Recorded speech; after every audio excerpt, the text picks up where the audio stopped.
everyone, and welcome to another video not from my narrowboat. It's actually quite fitting that today we're not on the boat because this video is not very boaty. Many of you who are already subscribed will know that I make vlogs and informative videos about boat life, my life on May Moon, who is a narrowboat that I live on. But you may have also seen that I make videos about another very important area of my life, which is my practice as a witch or a pagan or just a woo-woo girl, whatever you want to call it. Over the years, I've settled on the term witch as I think that best describes how I see the world, how I move through the world, and the things that I've been doing and interested in since I was a kid, really. Tapping into my own intuition, using spells, divination, almost as psychological ways to find out how I actually feel about things, and just tuning into the natural cycles of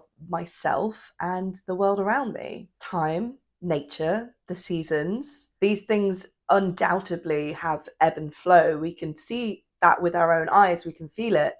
But how do you use that to tap into yourself? I have a video that explains that a lot more thoroughly, sort of an introduction and an articulation of what it is that I do and what it is that I believe. And I asked if you'd like to see more of this kind of thing, and so many of you said yes. So although I know not everybody will be interested in this, I've had a lot of views on that video recently and a lot of comments asking to see more. And I already had the intention to make many more videos about this year. I don't know necessarily how qualified I am, but I have a certain practice. I have a certain way that I see the world, and a lot of you want to hear about it. So I'm more than happy to explain what it is that I think and explore new things with you as well. So as well as May Moon boat content, you will be expecting a lot more witchy content from me.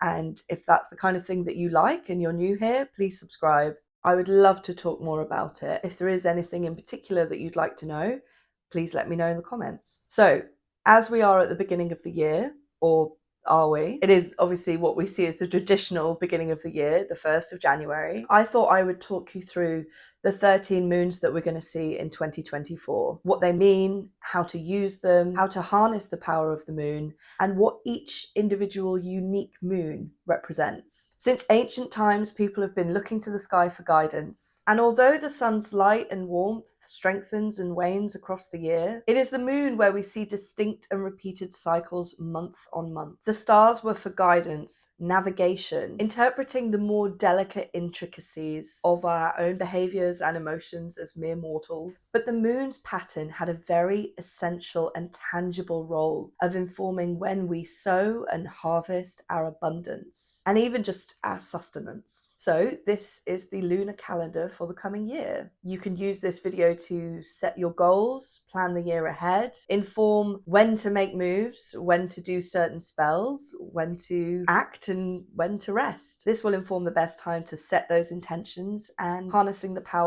of seasonal and nightly change, when to reap the rewards. So let's get on with it. Here is your lunar calendar and moon meanings for 2024.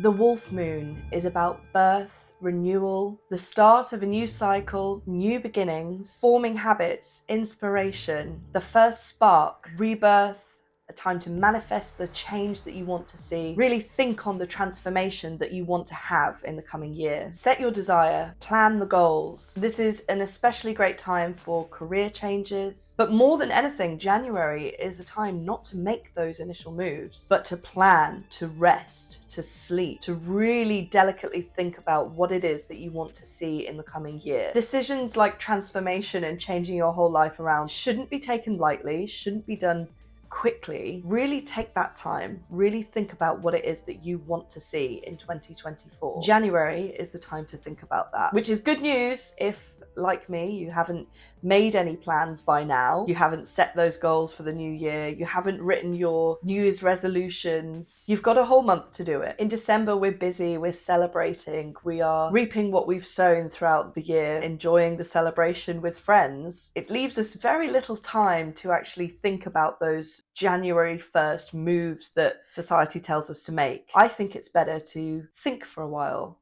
sleep for a while, rest, recuperate, and start setting goals and setting intentions once they are concretely formed.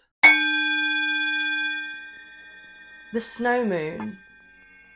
The snow moon is about seeking clarity. You've had some rest, you've had some time for reflection and thinking about the transformation that you want to see. Now is the time to start making those decisions. You may want to ask for guidance. You may be looking to choose certain paths. You can't do it all. Start seeking out the opportunities that you need to manifest the transformation that you want to see. Imbolc is a festival usually celebrated on the 1st or 2nd of February, which marks the beginning of spring. It's also known as St. Bridget's Day in some places. And side note, just on that, I just want to very briefly touch upon the gatekeeping that goes on when it comes to pronouncing some of the festivals in the Wheel of the Year. I will go into this more in depth in a different video where I speak about the Wheel of the Year and the festivals that we celebrate, or the various different festivals that are celebrated. But I see so many videos of people getting angry that some people pronounce things wrong. When I was initiated into my learning about like Wiccan festivals and paganism and witchcraft, I didn't really have the internet. I was like 10. It wasn't as simple as looking up how things are pronounced. I was reading books. I didn't know how certain things were pronounced. I know it's sometimes silly to see people who decree themselves as witches pronouncing Samhain as Samhain or Samhain. People get really angry about it, and I just don't understand that. If you've not been told, or if you don't have the knowledge, I mean, although people are practicing them, they're considered dead religions. Chances are you're probably not going to have been brought up with these religions. So it's up to you to go and find the knowledge on your own. If you're new to this and you don't know how to pronounce things, I think that's fine. You do now have the internet. You can now look at how things are pronounced. But a lot of people are going to be reading books. Most of us weren't raised pagan, and there's a lot to learn. There's a whole scope of things to learn. So can we not invite each other in instead of gatekeeping and getting angry about pronunciation? Closer proximity to Celtic lands, for example, you can kind of see that as a privilege because you're just born with that knowledge. You are surrounded by it. So it's really strange that people get mad about that, but anyway, complete side note. So Imbolc, if I'm pronouncing that correctly, Imbolc, the festival that denotes the very beginnings of springtime. This is the day when we would typically write down our goals, our intentions, our aspirations for the coming year and throw them into the fire to set those intentions. If January is to mull over what it is that we want and be pregnant with those ideas, then February or the snow moon is the time to write them down and give birth to them. Start putting things into action. So if you are watching this on the day when it comes out or the first week that it comes out and panicking that you haven't written down your goals for the year, or you're feeling a bit behind, or maybe you're not even ready to start making those changes, then don't worry, because this is paganism. You get periods of rest. The worm moon. The worm moon is about waking up from that winter slumber, blinking into the sun, warm. Isn't that from The Lion King? Yeah, that is from The Lion King. The earth starts to warm a little, the light starts to taper into the later hours each day, and it's time to plant those seeds of action. Literally, to start planting your seeds for your garden. The moon reminds us of the cycles of nature, and so too the cycles of ourselves. You're going to see repeated patterns within these moons, time and time again. And in March, this moon comes out of its frosty sky to transform the earth and melt the snow, and so too can we. This is a time to focus on the transformative rebirth of the self. If what you're looking to achieve next year is a transformation, be it physical, mental, spiritual, this is the time to start really setting those intentions. And if transformation is what you're seeking, March and the worm moon is for about starting to put those plans into action, particularly transformation of something within you. Use the worm moon for a transformative intention setting ritual. And if you'd like me to do a video about that, I can absolutely do that, and we can do it together. The worm moon is also during Ostara, the celebration of springtime. You might know it as Easter, and we're all familiar with the iconography of this. Eggs, new life, baby lambs, springing flowers from the earth. It's very much new birth. It's very much about beginnings, awakenings, and it could signify the beginning of a whole new you. The pink moon. The pink moon usually falls in April and is heavily associated with intuition and creativity. If you ever need inspiration, this is the month to find it. If one of your goals for the year is to start or finish a creative pursuit or a project, if you have writer's block, if you're wanting to start a new hobby with painting or knitting or anything creative, really, now is the time to start. Now is the time to set those intentions. It's an ideal time to just go to a cabin somewhere and get all of the creativity out. It's a time for the birth of new ideas. It's also a time to focus on romantic relationships. So if one of the goals that you want to achieve next year is to work on your romantic relationships, however that looks, new relationships or putting more time into old relationships or stagnant relationships, now is definitely the time to start setting those intentions. Work with the pink moon, use its power, harness that to strengthen your goals and your resolve. The flower moon. I think most of us will be familiar with the representation of the flower moon because it falls around May Day or Beltane. I think most of us are familiar with what May Day is for. It's for celebrating spring and fertility. In paganism and I think Wicca as well, it's also very much a fire festival. It's not just about the maypole and summer fates and lovely food and libations. It's also very much about lighting fires. The flower moon brings with it the same things as May Day: luck, abundance, fertility. It's a great time to start manifesting your ideas. It's a great time to think about success and abundance and finances. It's also a time to look over the first few months of the year and take stock. Do a spring clean, get your house in order, celebrate, enjoy the springtime light. The strawberry moon. This is a powerful season to connect deeply to nature, give gratitude and revel in the pleasures of food, beauty and celebration. The longest day of the year, summer solstice, will fall during the strawberry moon, and this moon has a heightened energy. It invites us to bask in the sunshine and long days. This is another period of rest, but it's a period of celebratory rest. The phrase "make hay while the sun shines" isn't just about planting those desires, setting those intentions, hitting goals. It's also about enjoying yourself, giving gratitude, giving thanks. Spend time with the people that you love, enjoy their company, enjoy the world. There's lots of different ways to do this. It's a really good time to travel, to expand your mind, to do some inner work, some spiritual work, to give back, to give thanks. Yule and summer solstice are basically two sides of the same coin. Whereas with Yule, we stay indoors and we celebrate the comfort of the dark days. Solstice is all about getting outside, enjoying nature, celebrating, being loud, running through the fields, and just enjoying summer. It's a really powerful moon to manifest your desires, set some intentions for the coming half of the year, and take stock of what you've already achieved. The intentions that you've already set should be beginning to fruit, and you should be seeing the beginnings of your transformation. The buck moon. The buck moon brings with it strength, courage and determination. Transformation of oneself and one's life is not an easy thing to do. It won't all be plain sailing and it won't all be simple and painless. Use this moon to remove obstacles that you've encountered on your journey. Intentions are always amplified around full moons, but it is especially pertinent to remain positive around the buck moon. Failure to do so could invite negativity in. You may want to use this time and this energy to think of and to help others in your life. This will ensure that you're putting positivity out into the world. Who has helped you with your journey so far? Who deserves some recognition and some gratitude? Perhaps it's time to give back. The Sturgeon Moon.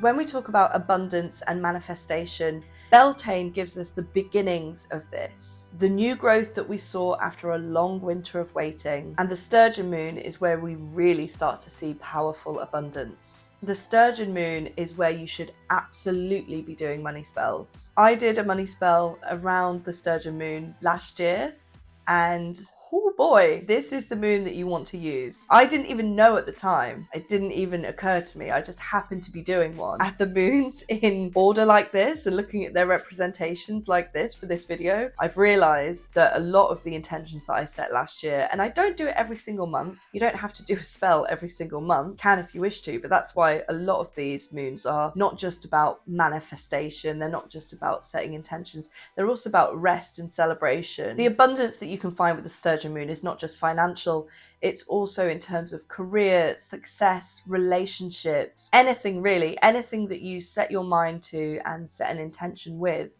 you should see great abundance very quickly from the Sturgeon Moon to the Harvest Moon, when you'll reap what you sow.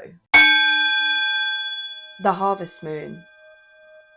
In this moon, we celebrate Mabon. It is a time to take stock of everything that we've achieved, to give thanks and to give gratitude. Look at what you've accomplished over the year. Things should really be fruiting for you now. And now is a time to gather. This is why you should set your strongest intentions for the year on the Sturgeon Moon, because the Harvest Moon is when we will see the rewards of that. We'll see the results of the intentions that you set, which is why it's a very quick transformation. It's a very quick turnaround for abundance, success, manifestation. If you do some kind of ritual or spell this month, it may only be simply to give thanks and to give gratitude for what you may have achieved from the Sturgeon Moon to the Harvest Moon, but also what you've achieved throughout the year so far. Because don't forget, we've been planting those seeds for months now, and you should really be starting to see the results of your transformation. So give thanks to yourself and others who've facilitated in manifesting what it is that you wanted to achieve. The Hunter's Moon. The Hunter's Moon or Blood Moon falls in October, which is the same month that we celebrate Samhain or Halloween. It's a time when the veil becomes thin, and that is the veil between the tangible physical world and the spiritual world. I think most of us have a great idea of what this time of year donates, not just from living it, but through things like pop culture and Halloween itself. It's a time when the cycle of death begins again. The leaves fall, the days become darker. We must once again start preparing for winter. Death is abundant, and it is a time to honor our ancestors, connect to those who have passed, and also to our spiritual selves. It's a time to declutter your home, declutter your life. Let go of anything that is not serving you, just as the trees are letting go of their leaves. Clean your house. Get rid of anything that you don't need in your life, including people, anything. Now is a time to start banishing the energy that's holding you back. Get rid of bad habits, objects, stuff that you don't need. Throw it all away. The Beaver Moon. This moon signifies the preparation for winter. You're going to be gathering your resources, planning to hunker down for the cold months once again. It's a time to focus on those last ambitions and goals before the end of the year. We're going to be entering a period of extreme rest and stillness. So now is the time to tie up any loose ends that you have. Really get things organized and prepared. Use your heightened intuition and set your final goals before the rest of winter. The Cold Moon. The cold moon is simply a time of rest and reflection. It's a time to look back across the rest of the year and see your transformation. Ask for guidance and clarity in the coming year. Spread peace and celebrate the winter calm. Make wishes, celebrate Yule, get cozy, enjoy the dark, long nights. This is your time to recuperate from the year, to rest, to celebrate with friends, light the fires, get cozy, enjoy some food, regain your energy. And on the 30th of December of 2024, we'll be in the new wolf moon and the whole cycle will start again. I really hope you enjoyed learning about the lunar calendar and about what each moon represents. Obviously, different cultures, different interpretations, different people from all over will have different names for these moons. They'll have different interpretations of what the moons mean and what they do. And there's a lot of further reading to be done on this. This is a simple introduction, and I certainly don't claim to know everything about this, but it's something that I'm really interested in learning about, and I love sharing with people who have never been introduced to it before. So So any more information that you have for me that you want to leave in the comments, things that you've learned about, things that you've had personal experience with, I would love to hear. I would love it if you could share this video to anyone that you think would like it, any witchy groups that you're in that you think might appreciate having it all laid out like this at the beginning of the year, so that you can begin to like plan your intentions and plan the best time to do the spell work that will strengthen you. I would love to have this video shared, because I am going to release so many more videos like this next year, and it would be lovely if people watched them and enjoyed them. So thank you once again for watching, and I'm wishing you the most merry new year. Whatever you're doing, I hope you're having the most wonderful time, not just tonight, but also across the rest of January, because it is our period of rest. Don't worry if you haven't got those New Year's resolutions sorted yet. I'm going to give myself a good month to really think about the goals that I want to achieve, and then let's meet back in February and let's talk about them. So I will probably release a video before in bulk, just explaining the rituals that one might do to cement those goals, cement those intentions for the coming year, and how to celebrate in bulk. I've also got some really exciting things coming next year. I'm not going to talk about it in case me talking about it means that I don't do it. Just wait and see. It's going to be amazing. I hope, I think. Anyway, thank you again for watching, and just have the best New Year's celebrations and January celebrations. And I'll see you in the new year.